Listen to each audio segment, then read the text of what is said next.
What's up, guys? Welcome back to the Ian Cade podcast. This is number 5. Sorry, guys. We're at Pizza. Beautiful sun coming right down on us. Today's topic is going to be Christian dating and dating, and why I have issues with it, and why do I think it's going on downslope. To start off, I don't really have any issues. I do have issues, but I feel like the issues can be very quickly resolved if we do the right steps for most relationships. Now, to start off, what really, actually, you know what, I'll show you where I am. It's like a necessary thing. So, there's people at where I usually do my podcasts. So we moved over to another shelter, pretty nice shelter, not horrible, it'll work though.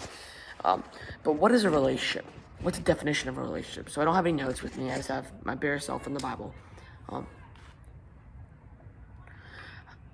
I would say our relationship is something that we put in our lives that is the biggest struggle that we might overgo in our lives, and it's full trust and it's a full dedication. It's in love and working for other. And what is love? Love is practically it's something that we all experience in our lives. It's something that we always overgo, but it's something that we all have to do sometimes in our lives. That's super important in this topic, especially.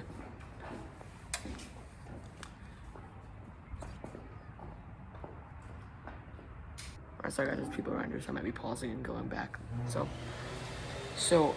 the thing that I think is going wrong with relationships these days, especially Christian relationships, is I feel like there's something that's almost in between those relationships and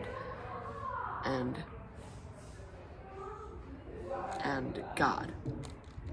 There's something in between those things, and I think it's the devil, honestly. It's the easiest way for the devil to strike at us. It's the best time for him to strike at us. And I feel like relationships have been overgone by slang words that have like tap and riz and goon, and goon will be a word that we'll use in this, or masturbation, if some of you know.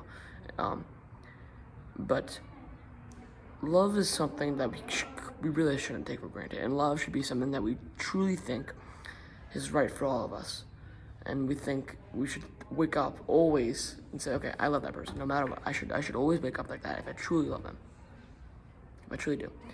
So remember, you get the passage from 1 Corinthians 13, 4. Love is patient, love is kind, it is not jealous, love is not pompous, it is not inflated, it is not rude, it does not seek its own interests, it is not quick-tempered, it does not brood over injury, it does not rejoice over wrongdoing, but rejoices with the truth. It bears all things, believes all things, hopes all things, and endures all things. Love never fails. We're about to break that down piece by piece. Love is patient. What does that mean? Love will take time, is what that means. Patient. It will take time to work. It will take time to slowly get better and build that relationship with that one person. And it won't be easy. You have to be patient with the process. Very patient. Love is kind. Love is not evil. It's kind. It's nice. And if it's truly love, you should be able to feel comfortable with that person, and you should be able to feel that you're being kind to that same person, and that person is being kind to you. So it's kind of like a mutual relationship kind of thing, where you give kindness and they give it back. So love overall should be kind. It is not jealous. In other words, it's not envious. It's not jealous of the other person. If they get a prize, for example, like the Nobel Prize, if they get that and you shouldn't feel jealous, but you should be rejoiceful. You should feel happy for that person. You should be kind to them and say, okay, that's great for you. I'm super excited and I'm super happy for you. And I can't wait to see where this takes you. Be kind and happy and that person got in your relationship. Love is not pompous. So I think pompous, the word pompous means stupid or fake. I don't know. I probably butchered that, but love is serious, I think. I think love is very serious, and if that's not what I mean, I think it's still very important. Love is very patient. Love is not. Love is very serious. You should be full-blown ready for that relationship, no matter what.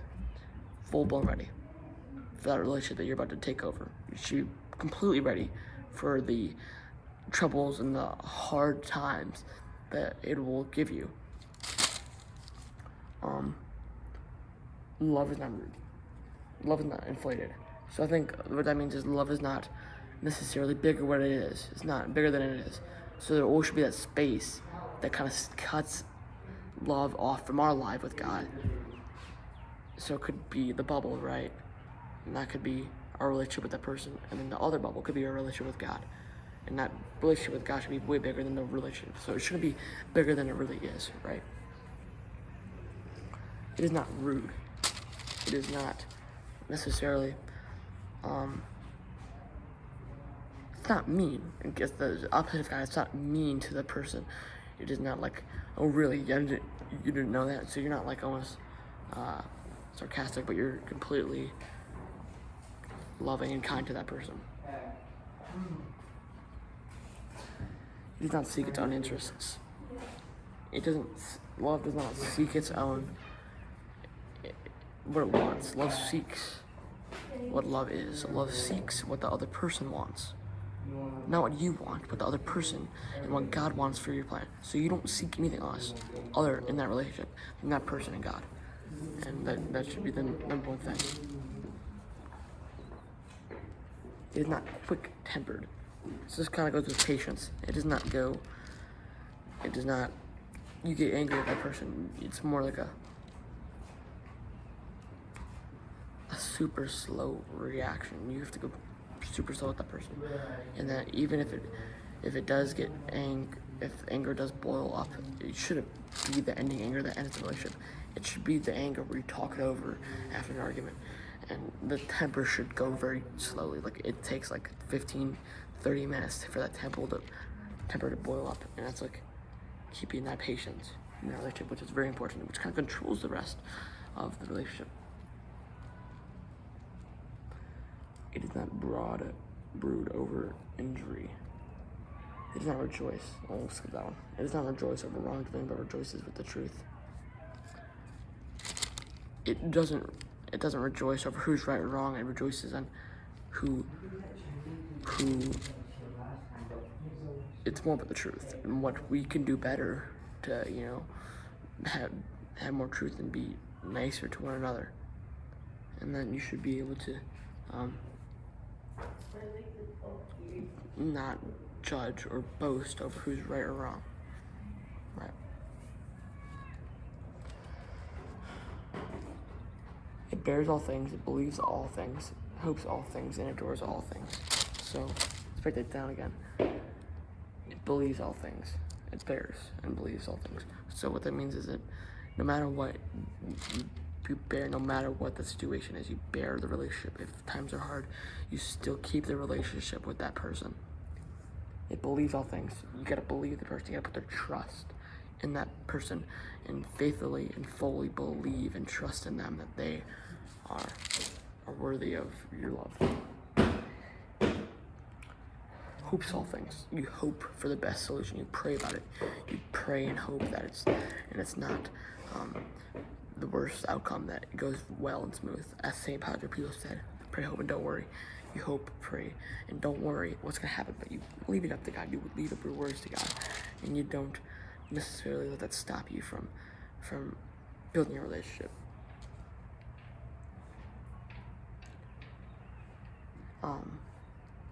And ends off with love never fails. So, it really doesn't. It's if you do all those things, love will never fail, for the most part.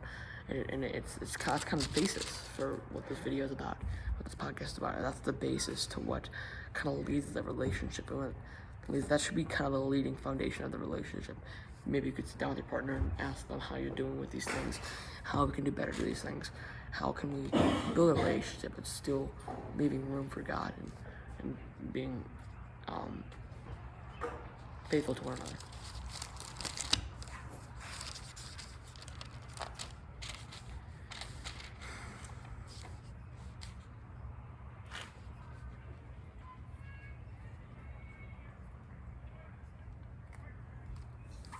Okay, so we're gonna go now to the thing that the other person should look for in each other. These are the driving motives of the relationship. Love, joy, peace, patience, kindness, generosity, faithfulness, gentleness, self-control. Are those things that should be leading the relationship no matter what, and they should be those are the things that you should be looking for in a man and in a woman. You should be looking for somebody who fears God fully and that trusts in Him, and it even puts Him before your own relationship.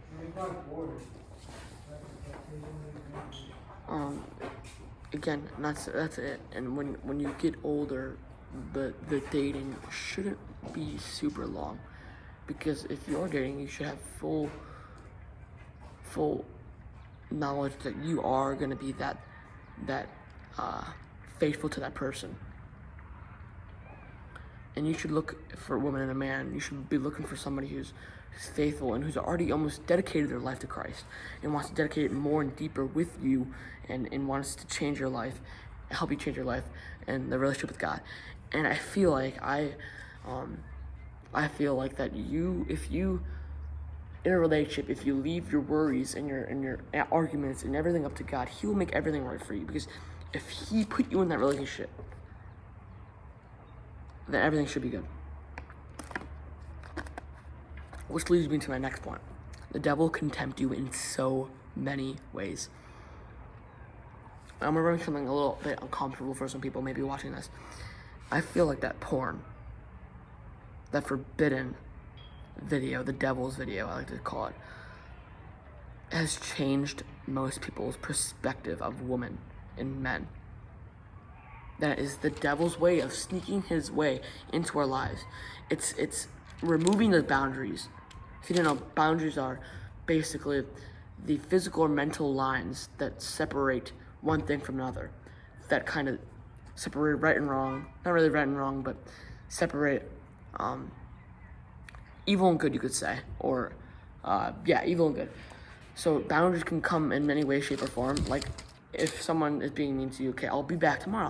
I'll come talk to you tomorrow about this. But you've been being very rude to me today, and I'm gonna stop talking because I feel like if I leave you right now, it will help you think about these things.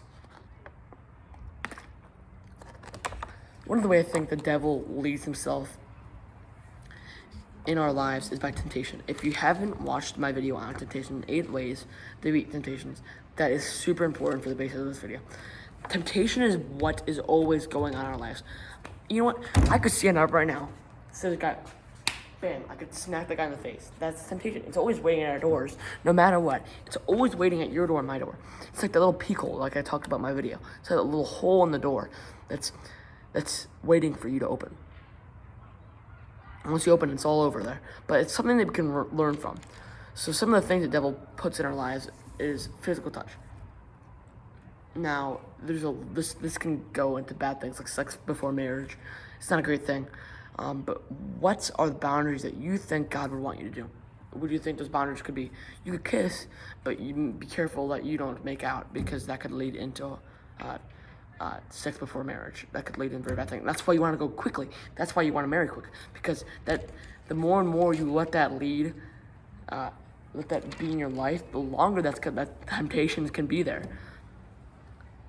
But when you marry someone, you have to be fully in trust, and you have to put your trust in that person fully, and you have to believe that that's the true person. And I feel like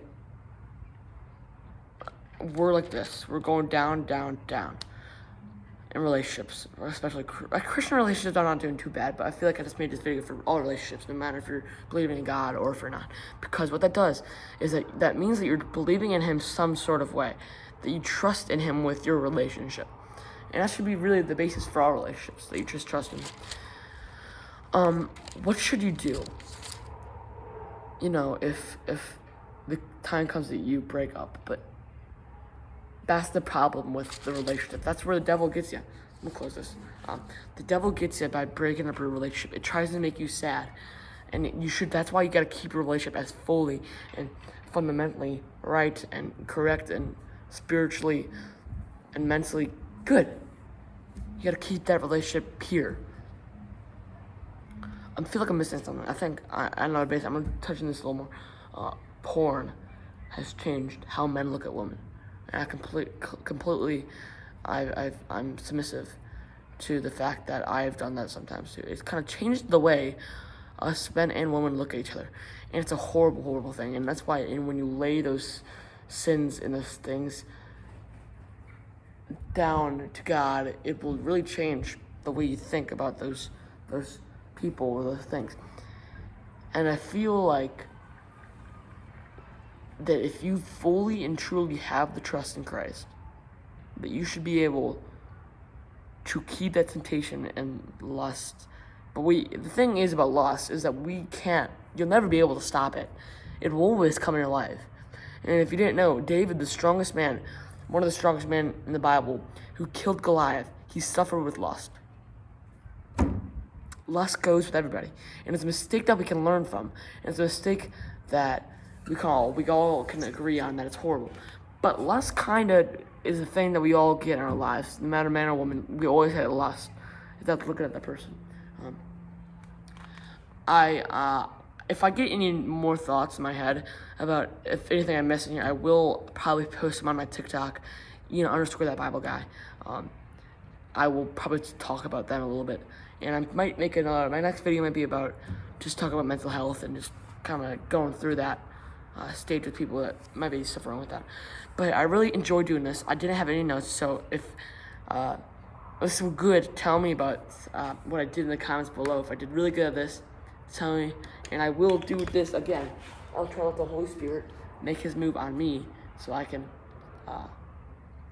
fully and utterly speak his words. For the most part, because I know I've talked to some people, like my neighbor, about God, and I believe I completely butchered that. I literally have, and I think I kind of want to do for my 1,000 episode video, or 1,000 subscriber or 100th episode, I haven't decided. So I'll go around preaching to people, and I'll have this on live, talking to people.